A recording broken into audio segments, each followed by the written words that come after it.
Walang ceasefire. Ito ang pahaging ni Senator Panfilo Lacson sa kanyang social media post tungkol sa alitan nila ni Senate Minority Leader Alan Peter Cayetano.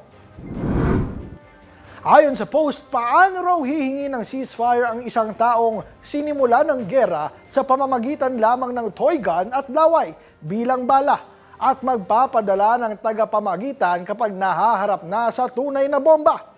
Bagamat hindi niya pinangalanan si Cayetano, nagpapatuloy ang palitan nila ng maaanghang na pahayag. Sinabi ni Lacson na sinusuri na ng kanyang tanggapan ang mga infrastructure project sa Taguig. Kabilang dito ang mga umano'y ghost project, double appropriations at paggamit ng mga lumang larawan ng natapos ng proyekto upang makasingil sa panibagong kontrata. Mariin namang itinanggi ni Cayetano ang mga akusasyon at sinabing handa siyang sagutin ang mga ito sa tamang panahon. Nauna ring sinabi ni Lacson na ipagtatanggol niya ang kanyang integridad matapos umanong questionin ni Cayetano ang paglaki ng kanyang net worth.